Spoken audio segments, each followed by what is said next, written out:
This episode of our This Week in XR podcast is sponsored by Zapper. Zapper is one of the world's leading XR companies. Over the past 12 years, they've won numerous awards for memorable campaigns. They've democratized AR by making tools and SDKs that anyone can use. And they created ZapBox, the world's most affordable mixed reality headset. Most recently, Zapper worked with Unilever to create an enhanced QR code called Accessible QR, which enables packaged goods to speak to the blind and partially sighted. If you're thinking XR, give the team at Zapper a call or visit zapper.com to see how they can help you on your XR journey. Good morning, everybody. I'm Charlie Fink with Ted Shulowitz and Rony Abovitz for This Week in XR. It is November 1st, 2024. Happy Halloween, guys. Happy Halloween. Happy Halloween. I did not go trick-or-treating, but I got some great grandchildren pictures. That is the time when they're like 2 and 4 years old wearing ridiculous costumes and really believing it. Yeah, Halloween's really a very nostalgic owning it. Halloween's very nostalgic time for all of us because Jody and I walk our neighborhood and sort of remember when the kids were young and how much fun it was. Now we look at all the other little kids and the grandkids, and it's nice. It's a nice experience. Rony, good to have you back. Yeah, I've been out for a couple of weeks, but it's great to be back, guys. And Howard, congrats on Synthbee. Yeah, I think I'm officially the Neil Young of the Crosby, Stills, and Nash band. So it's like CSN and then it's CSNY. That might be too geeky for folks, but yeah, I have no idea. Thank you for having me be able to sit in as much as possible. Well, Synthbee is significant, and it launched during the Jewish holidays, so we didn't have a chance to really dive into it. I'm sure we talked about it without you here. Yeah, I'm sure some of our listeners would love to hear your perspective on what it is and what you're doing and why you're doing it. Give us a little insight. Oh, wow. All right, so... I didn't know you were the guest today. You were a little bit the guest today because it's newsworthy. Oh, wait. Yeah, let it's me just kind say, of like... you have a great guest. In addition to Rony being here all the time, host guest. We have Shara Senderoff from Futureverse. Oh, wow. The company that she's working with, Ernie Klein, the Ready Player One author, on their own take on the metaverse, which I'm looking forward to hearing more about. So anyway, with all that said, I do want to get back to Synthbee and, listening to your take on, obviously people can go read the press release, but you are actually very passionate about it and have a very strong point of view. I think. And we've obviously talked a lot about AI and computing, and actually I've gone so far with Synthbee as to now move away from calling it AI, and I'm calling it Synthbee Computing Intelligence. But just for our listeners, if you want to know a little bit about it, it's synthbee.com, synthbee.com. It's short for synthetic beings. But the reason I'm calling it computing intelligence is that AI now means a particular construct so definitively that the moment you say it, it tends to mean a big, giant, opaque, unknowable foundational model, or agents or things built on top of those. Like there's a myopia of like what is computing intelligence, which I'm using computing intelligence now as a broader term.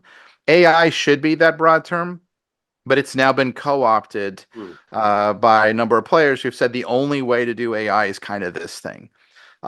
So just very quickly, because I know we got a lot of stuff to cover, but you guys are interested in the topic. I've kind of divided the world into two very big philosophical camps, and I think we've talked about this a little bit. And I had this philosophical discussion with President Julio Frank, who was president of the University of Miami, now the incoming president and chancellor of UCLA. Which is cool. He's going to be on your guys' coast, actually, in your term. You guys should have him on the podcast. Yeah. But he and I had. Why don't you invite him since you're one of the hosts? President Frank, we'd love to invite you. He'd be a really interesting guest. Yeah. He's a good friend. He's going to be incoming head at UCLA, brilliant thinker. So we had a series of philosophical discussions that led to this idea of computational autocracy versus computational democracy. And this was like a number of years back. And we had got a Knight Foundation. The Knight Foundation gave us a grant to have a series of talks and sessions. We did a white paper. We had Chatham House talk with some really brilliant thinkers who I can't name, but some really great people. And we were at uh, an Americas conference where they had like presidents of all these countries come in. We did a panel on computational autocracy, democracy.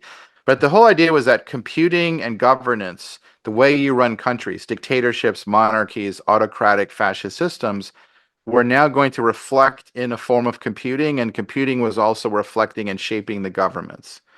And that we were noticing that some of the most fascist, centrally controlled governments of the world were inspired by some of the biggest American companies who are centrally controlled, largely autocratic, and a few people wanting to dominate computing, and then now add like really big AI to that. Mhm. So the idea that like a gigantic system controlled by a handful of people, that they don't even know exactly how it works anymore. You know, a number of the top scientists have declared their Oppenheimer moment, left companies, left Google, left OpenAI, nonprofit governing boards have been disassembled. And so that President Frank and I were talking about this idea that the computational autocracy, dictatorship, computational monarchy theory is actually really unfolding. So from a theoretical perspective, it's like, wow, we were potentially right on our thinking here. But also, oh my God, we didn't want to be right about that. So I'm like, well, what should I do about that? Well, And Rony, just to pause you for a second, nothing demonstrates that more than watching this bizarre Elon Musk experience with politics right now. It is on the nose Not of just what you're just Elon. talking It's about. Mark. It's not just Elon. It's Mark No, Andreessen. I know. It's Bezos. Bezos has a lot of business in front of the government that has nothing to do yes, with Amazon, but has so to it's do the with merger Bezos. of centrally controlled Yeah.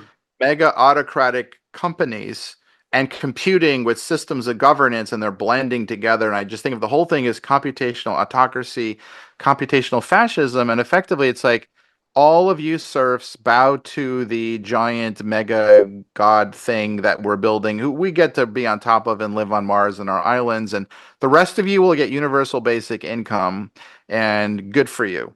You know, and I'm like, no, no, no, no. So I actually was going to do a PhD in philosophy on what computational democratic ideas should be. The idea of Synthbee came to mind. So Synthbee is like a manifestation of that philosophical idea. It won't be the only one, but it's one that is in fairly strong opposition to that philosophical notion, and also in a belief that you can architect and design the idea of democratic distributed thinking and principles and safety for people, not by governance, into the design itself. Like our country, the was designed by the founders to try to be that, right? They tried to architect a self-correcting system away from kings and monarchs, Yeah. despite the effort of some folks to break that, to become the king and monarch again. I think like king and monarchy is the default human alpha tribal leader, something or the other. Well, it's And the also higher easy. order is to not It's do that, also right? easiest, right? It's the It's the easiest. boss says, "Let's do it," Yes, right? And that's it. if you manifest trust in the boss, and typically that was done through religion.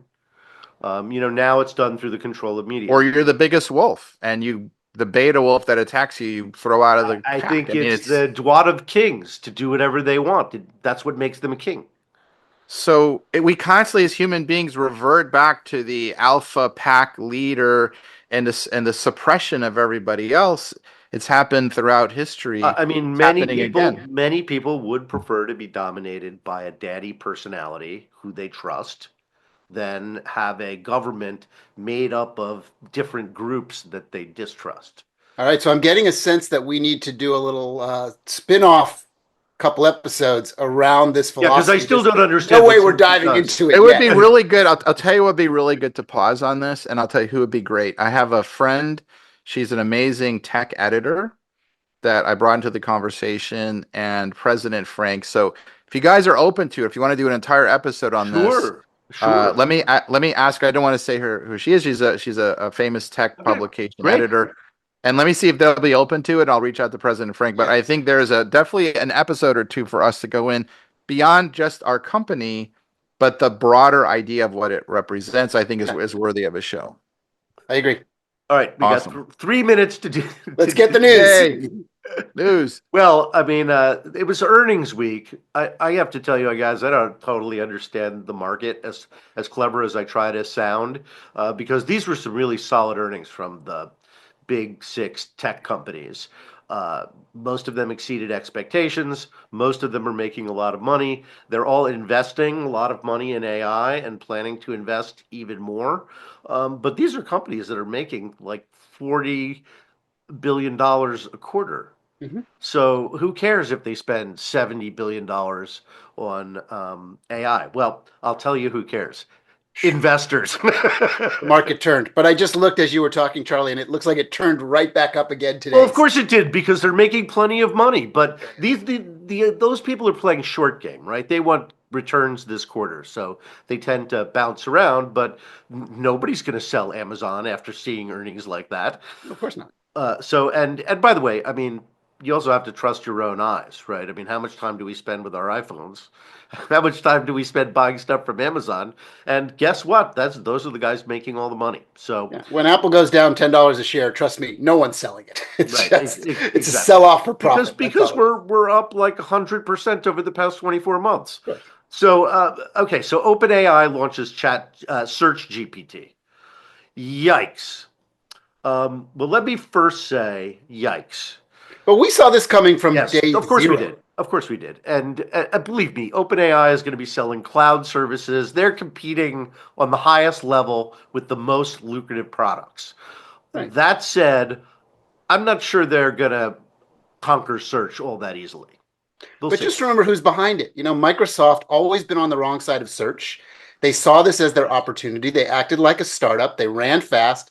They made mistakes. They overinvested. They did all the classic things a startup does. And now they're playing their end game, which is they want to compete in that profit center of search. So this is their shot. Is this Bing 2.0? Yeah, I mean, this was completely obvious to me at the very beginnings of this investment that, of course, they're going to go after head to head on search. It's where the biggest economic pie is.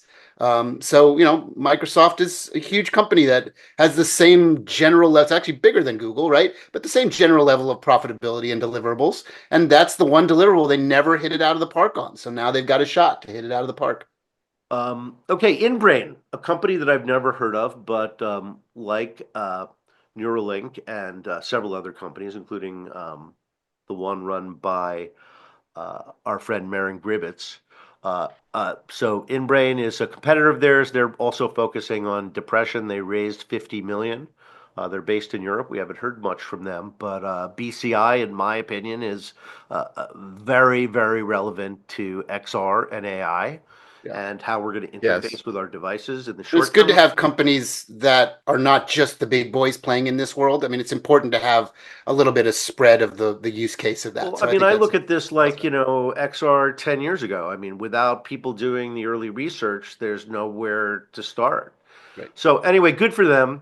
Let's see. One Actually, other Charlie, one fundraising. thing we should bring up that triumvirate you just said, XR, AI, and BCI, brain computer interface, they are going to merge together. They're all like, and that Now we're is talking really like 15 years into the future, 20 years into or longer, but Yeah. this convergence Inevitable. is going to change people. Yeah, inevitable. We're going to become cyborgs. There's just no question about that. So here's the last one I wanted to bring up. Spot AI. They raised a 31 million Series B, but listen to what these guys do. They take that mundane security camera footage and they apply AI to it, and all of a sudden it's a computer vision machine.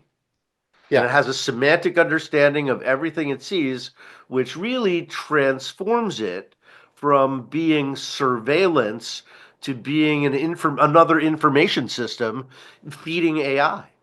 And you know who their biggest, or one of their biggest investors is Qualcomm, because Qualcomm makes a lot of the chips that goes into those low-end security cameras. So it's a self-professing benefit for them to increase the capabilities of what you can do with low-end security cameras and turn them into more powerful beasts, right? It's one of those things when you hear the idea, you're like, oh, of course you can do that. And there's so many of them. The scale of it is unbelievable, right? So, yeah. Shara. I'm joining a party. Yes. That's the way it is every week. Yeah, it sounds like it. I mean, I know you guys and I've seen your podcast, so I know you guys have a party over here. We do. It's a little technology philosophy party every week. Yeah. What philosophical problem are we solving Well, before we we were just start? diving into the geopolitical dynamics of AI and how it is changing or actually supporting the existing sort of, king and the court power structure. So Oh we're gonna God. do a multi-hour thing on it because That it's will be a multi-month thing. yeah, exactly. So Yeah, it of was which nice to see you again. we'll never solve because the next 6 months is also gonna show a lot. The next year is gonna really highlight where the problems are. We can hypothesize the problems now, Yeah. but they'll lay themselves like a Well, we're red. here to talk about you now. You I came, know. you're a I was guest. going to say, now, Shara, we were together at South by Southwest, and Yeah, I don't know about you guys, but that seems like a long time ago. It was a long uh, time. that is that's a time. Time Yeah. is a wild thing to comprehend too, right? And Sean and I have had really interesting philosophical discussions around this terminology that we will yet to Yep. be named. We will not name it anymore.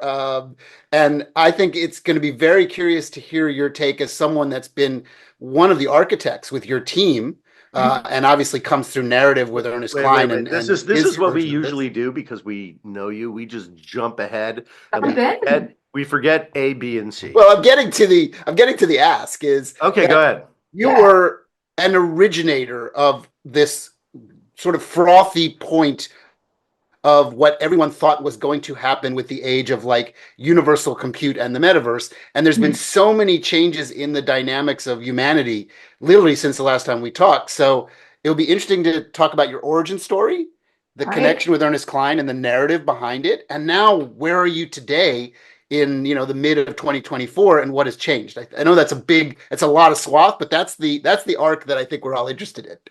Great. Well, I'll be that rare person who tells you I don't think things have changed. I think it's still on the path that it was on. I think people's ability to understand components kind of had these bright lights pop up. It was like, oh, I can understand AI. Oh, wonderful of AI. Oh, I got to get in. AI is the thing, it's not the metaverse. And so it's the perspective of the larger human consciousness added to that pressure by the socio-political climate. And we have a lot of confusion. But I think underneath it all, for the builders like myself and my companies, we've just stayed on course. And we think that the course is going to show itself over the next couple of years to now be like, oh, what everyone was talking about happened. We just never noticed. So can you for our listeners, can you define that course or at least give us the top layer of the cake? Like what is that course? Sure. So I'll use the word that everyone is afraid of and can't define as the metaverse. And I think that the metaverse is already here. We're all in it already. And I think that let's see, there are a couple of layers depending on your understanding that you could define the metaverse. I think if you're more sophisticated or you have more exposure to some of the pieces of technology, the super advanced definition would be it's just the metadata layer of the internet. And I think if you don't have exposure to some of those frameworks of infrastructure, then the definition would be it's just the internet expanding and growing up. And that is obvious if you look at different trends in growth of the social platforms and even in hardware and in technology that obviously you guys have all been in and understand, which is that if we're going to go beyond a flat screen, which we've seen happen. We went from movies that were just simple picture, no visual effects, into visual effects, and we went into AR, VR. All these experiences are expanding the internet. And so as the internet expands in dimensionality, then there need to be things that fill that space.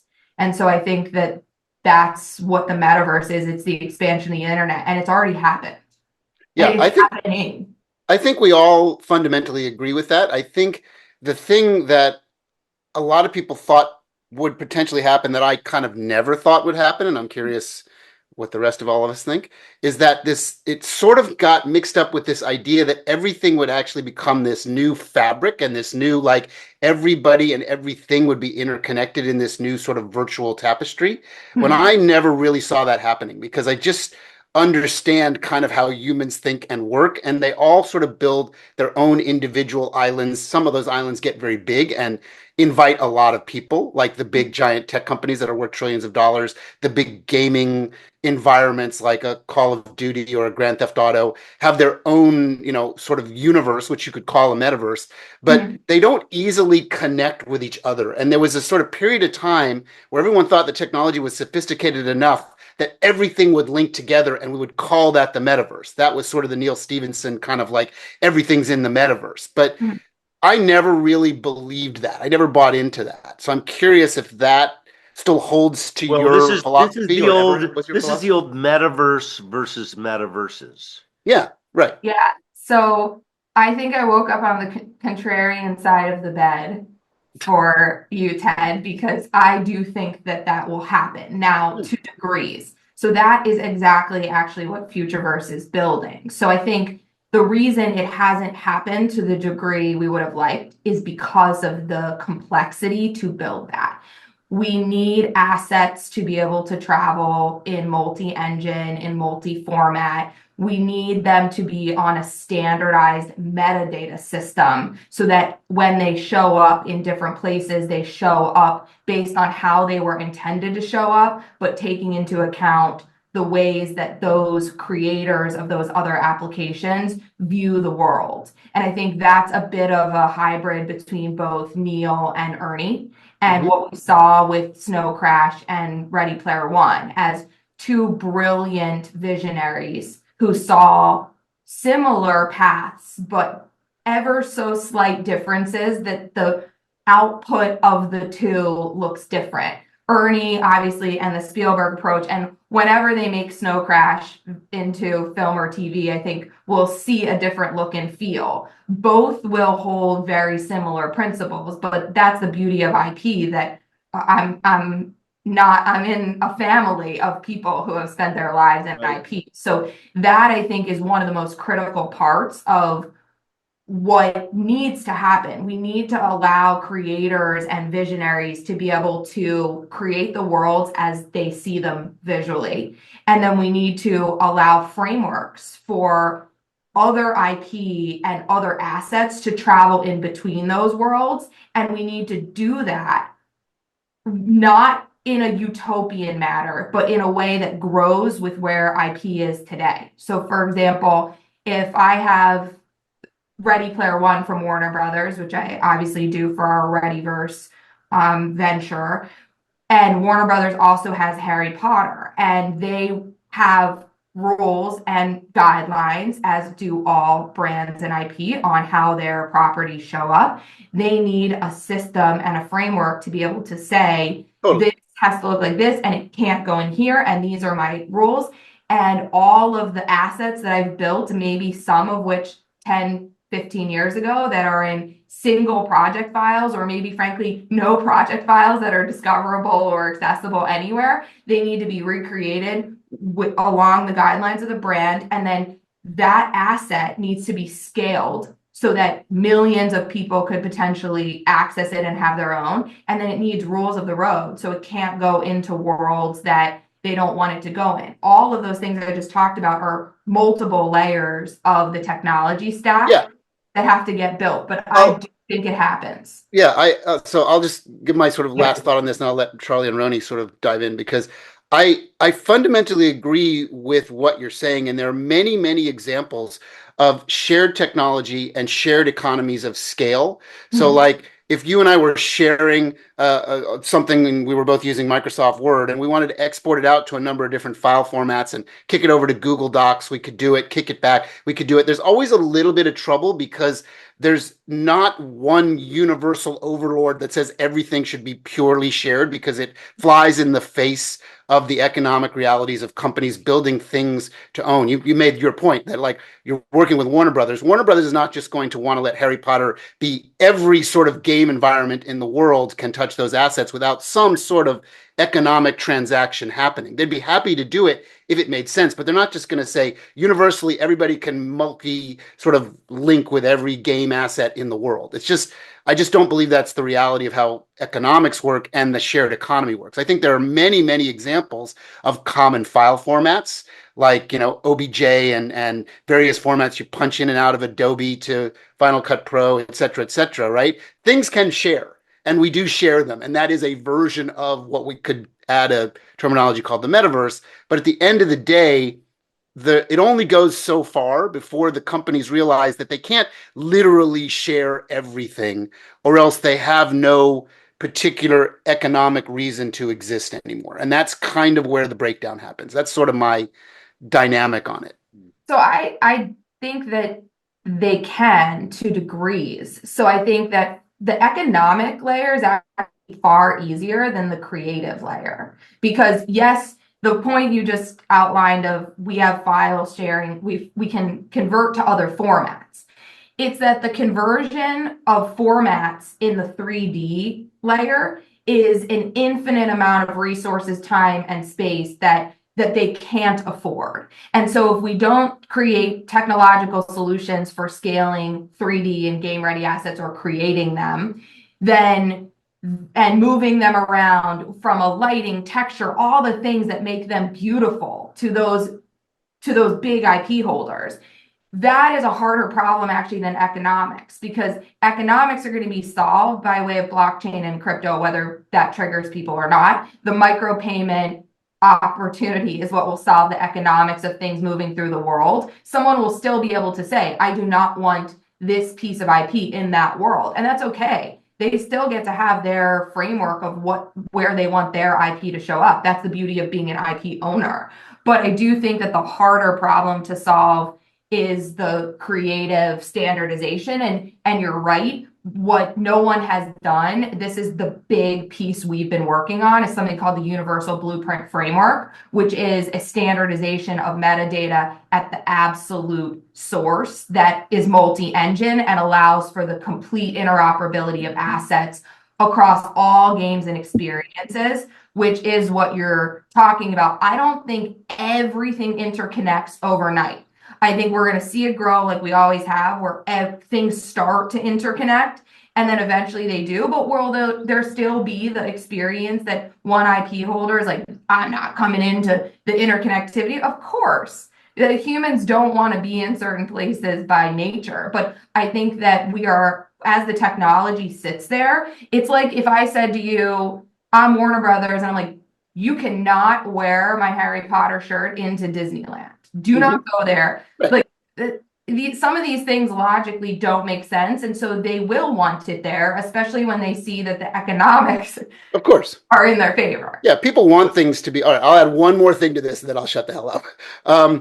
The point that you make reflects to me on, if you look at the automotive industry and the airplane industry, there's so many commonalities in the parts that auto manufacturers use. They go to these main suppliers to get all these pieces and parts to build cars. There's like 90% of every car has like the same stuff in it. They have tires, they have an axle, they have things. Now there's electric cars, and then there's, internal combustion cars, but there's so many parts that are similar, and airplane engines and airplane parts are similar. But we don't end up just seeing one overlord and one brand and one sort of completely connected tapestry because of the economics of how the world sort of works, right? And it gets into this sort of philosophical, like, I don't think the world actually goes that way, because there have been experiments around, can you do that? And it doesn't ever kind of work. I think, Rony, you might have some addition on this based on what you're working on. But it's interesting. It's a very interesting philosophical thing to talk about.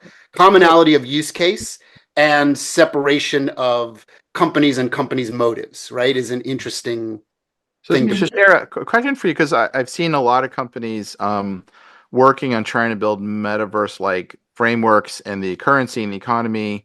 Neil's got an effort. You guys have an effort. But the ones that I guess I want to get your take on this. Like the dominant players in metaverse-like things are Roblox, Epic with Fortnite, Meta, because it's got billions of users around the world doing something, Microsoft, Google.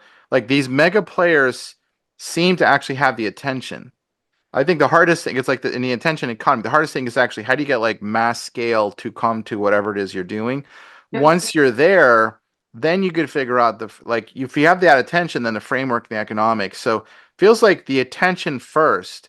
The winners here are the ones that actually bring mass audience and keep them around. And Epic's been okay, but there's been a little bit of a decline in terms of the amount of people playing Fortnite. Roblox seems to be doing really well. Meta has a lot of people's attention, but not in their three-dimensional meta world, but in all the other internet-y kind of things they do. They've got billions of people. So it seems like there is this meta internet is happening, but not necessarily the way people thought. And the massive attention holders are deciding what's going to happen. So I think that's my point. How do you think about like how do you guys fit in that equation? Because you could be like, do you become a small country like Belgium within the wider fabric, and this is what we do in Belgium, or do you want what you're creating to sort of become universal and all these players adopt it? Yeah.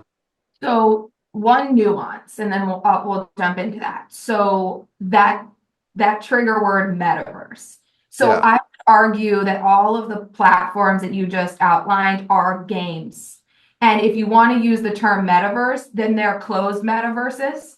And what we're building is the open metaverse. And I think that just because we haven't seen something scale to that size yet does not mean it isn't coming. So here's the way we're thinking about it. We are building a couple of different facets of how we view this experience or how we view the growth of this.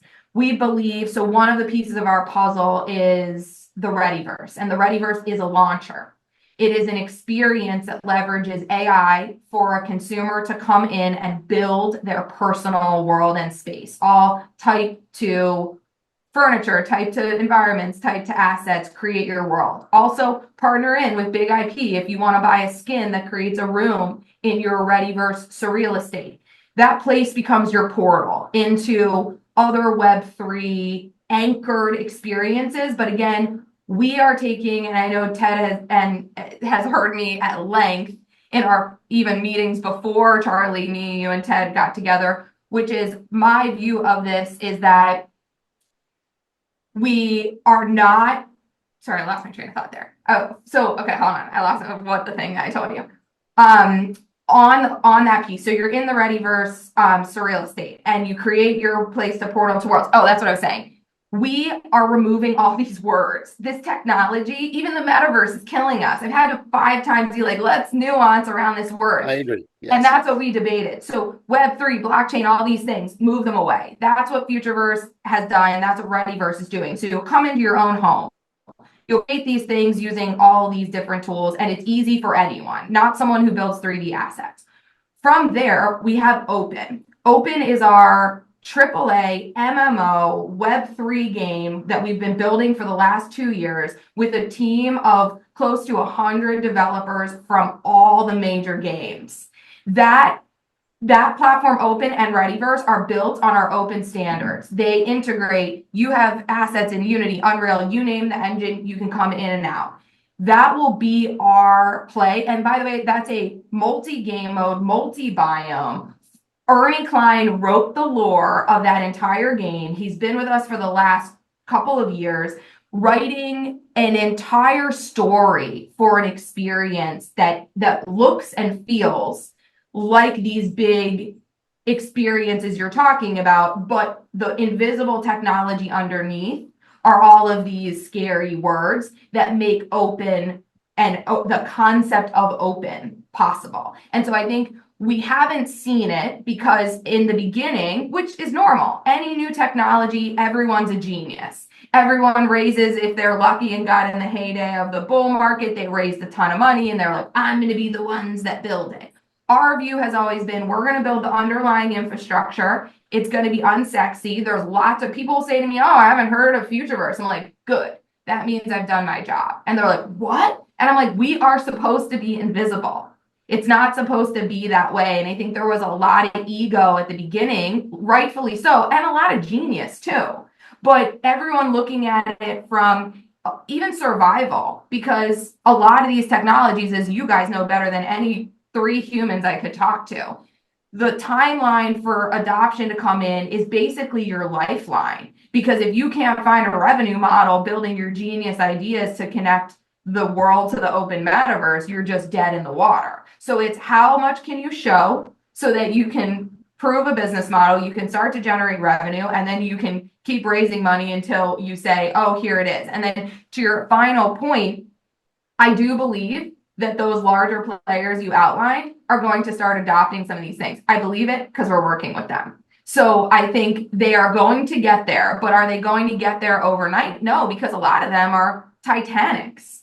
They can't maneuver. And when they were trying to build a lot of these things, and we walk in, hey, we spent the last 7 years building it, but it has all these pieces, and this is how we believe it's going to pan out, then there's a lot of, oh, well, I'm the biggest genius on the planet, so let me figure out if I think some of your pieces can fit into mine, and what economically would I be giving up? If those players opened up, they might as well be like, here's free money, everyone else. So are the reasons why it hasn't happened yet. But I do think it happens absolutely over time.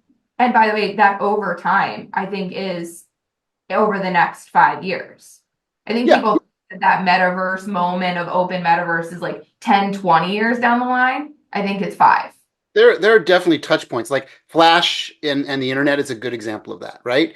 There are definitely touch points generationally when we like go back in time to understand that some sort of universal transportation of the creative sort of spirit of things and things that get built with computers makes sense. If you build a website, there was a period of time where all the plugins didn't work and people said, oh, you have to use this browser or else things won't launch properly. You won't get video to play properly. Sooner or later, every company realized that they want their material to show up on whatever browser you happen to be using, on whatever computer platform and operating system you happen to be using, including a mobile phone, right? So browsers became universal. Browsers are sort of the best example of what the metaverse kind of is that there's a shared economy around them, except they all individually have a capitalistic reason to exist and to market their own services and their own benefits. So they want to keep you in their ecosystem. They don't want you to go into a common ecosystem. They want parts of it to be common. And I think if you make the point about Epic and Roblox and the big game companies, right? They want things to be common because they definitely want people to wear their Fortnite shirts when they go to Disney, right? But they don't want to give the whole thing away, which is why a Disney has to invest in Epic Games, right? To play in that sandbox. They don't just get it for free. So that's kind of the I think the internal battle that you're fighting is the belief structure, the philosophy of the metaverse versus the reality of what business does and how to keep companies alive and growing, right? They just can't give it all away. Yeah, you know what I will say to your earlier opening point on what has changed. From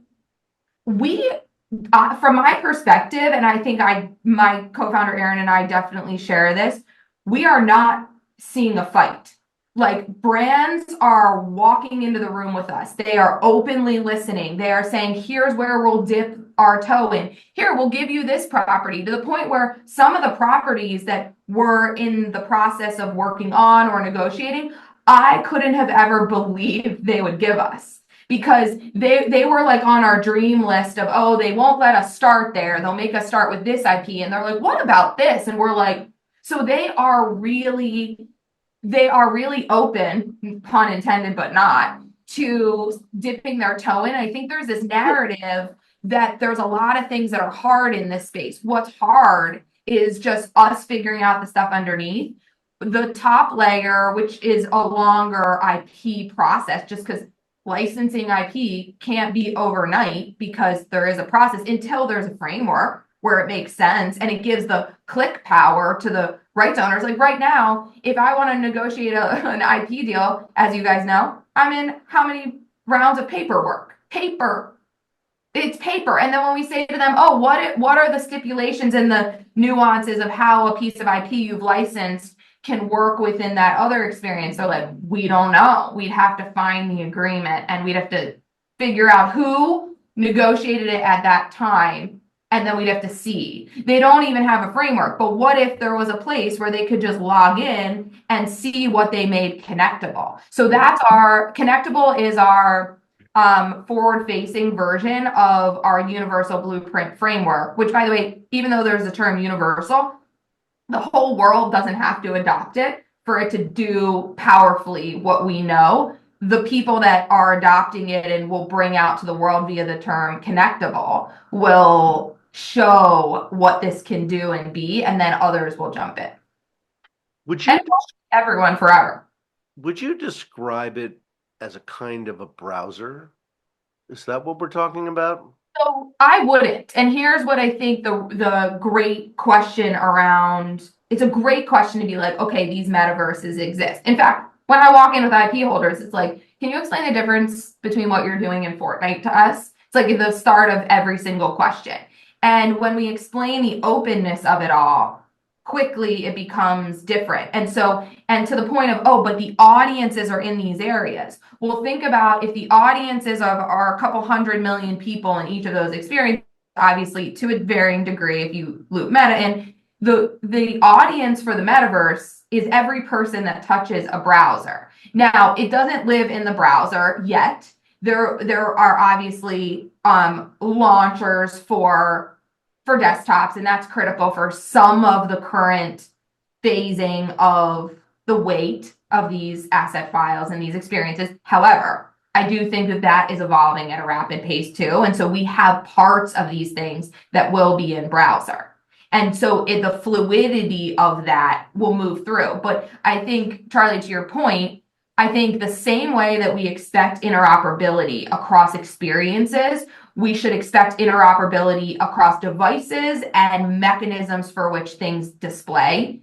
And that kind of convergence over the next 5 years will also happen. And so one of the examples that we always like to give for what this UBF framework does is if I'm in one experience and I'm wearing a party bear avatar and I have a hat on and I change my hat, then wherever that bear exists in other experiences, that hat will change too. And so that fluidity and real-time nature is what will make everyone realize, oh, things are connected, but they don't need to see that underlying piece. So I think I wouldn't think of it as a browser per se, because the way a browser is right now, but it would be in a world where everything is a browser in some ways. So like you can just go in and out of experiences across different devices. So I don't know if that answers your question, but or maybe I was just thinking of browser as a browse. No, it answers the question. It's kind of like, when Steve Jobs, I'll use Flash again, railed against Flash. He was like, it's too isolated, it's too siloed. We need something that's more open. And there's this other thing, this new HTML that will give us some of the value points, and we'll evolve that. We're actually not going to so they made a choice not to support if you just want to keep using the word metaverse, a version of the metaverse of that time, right? Flash was used in a lot of places. It was supported in a lot of browsers.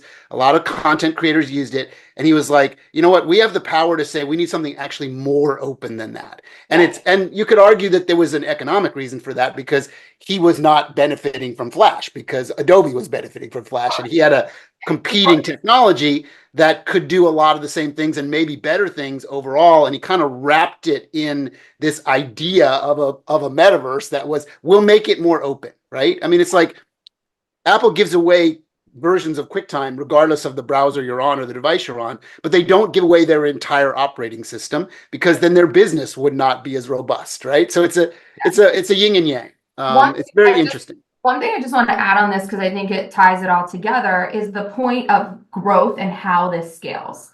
So I think we haven't given anyone a reason to demand interoperability yet. And the reason for that is if you look at the beginning of NFTs, we all bought, and I was in the beginning of it where I was buying the apes, I was buying doodles, I was buying cool cats, I was buying all these things. Now, they're all in my wallet. They all sit there, and they can't leave the experiences that each of those companies bought, or some of those companies died. So that would be, my co-founder Aaron uses this metaphor that just is perfect, which is, I don't know if he said this when you guys were with us at the dinner.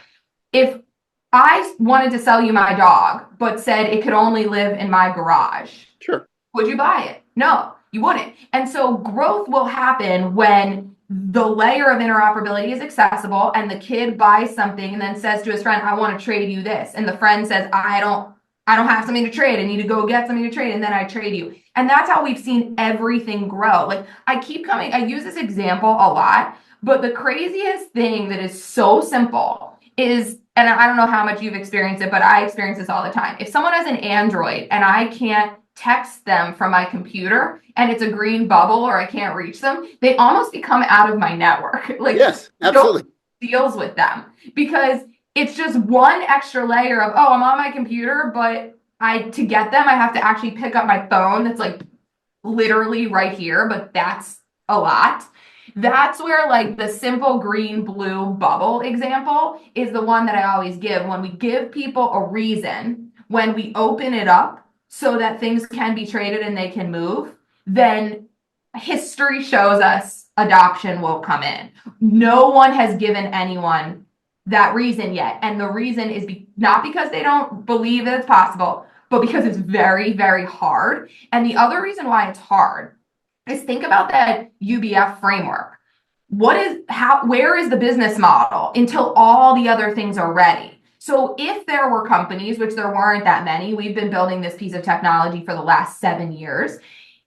If that was just one company that was like, I'm going to build this framework, have no other revenue streams or no other components of that business, they wouldn't have had any revenue opportunity for that entire time. So it has to be built, in my opinion, or for at least our perspective, we had to build it while having other components of a business that we could justify spending the time and energy and resources that it took to crack some of these really hard problems. So some of these, I truly believe, are a product of what you're able to do. And I would look to Epic for that. Epic wants to be able to scale assets for all of their IP partnerships in a much faster way. They don't not want to do that. It's just they're having to look at areas of their business where they have to do certain things from a revenue standpoint or a sustainability standpoint that just push that back. And that's business 101. We don't have to go into that. But I do think those things are important to look at now when we ask why some of this stuff hasn't come to the forefront just yet. Yeah, I think you and Tim Sweeney, I have to go head off to another metaverse in a minute, so I'm going to let you guys keep going and I'm going to split. But I think you and Tim Sweeney are actually within the same philosophical framework where you're battling sort of, two heads of the monster. One is the philosophical, can more and more things get interconnected in a way, to your point about the green bubbles and the blue bubbles, which we know there's a fight there and they're starting to soften because the economics start to change if you include more people. How much do they protect? How much do they leave open? I don't think we're ever going to answer the question. I think you're working through your process. We're seeing it like right in front of us. You're discussing all of these things and you're actually making both one point and the other point at the same time, which I think was the struggle of the metaverse. Is it's a philosophical wonderment and a practical challenge, but we see pieces and parts of it that have worked many times to browsers and everything else, right? And I have to, unfortunately, I would love to. All right, well, this is the end of the show anyway, Ted. Thanks for hanging in there. And thank you, everybody, for listening. Shara, we did not talk about any of the things that your press people said we should talk about. We should bring her back. We should do another hour. But I also told them it's not an interview per se. It's not a bad thing, though. No, that's not a bad thing. We had so much to talk about. This was a great, great conversation. And I agree with Ted. We should continue it somehow. Please come back because there's so much more to talk about. Big topic. Debate this topic anytime. This is the agenda. We got to keep doing this dance so that we can solve it and we can bring the brightest minds to talk about it. All right. So you have to come back and talk to us about how you're using AI and prompts and everything else that we missed.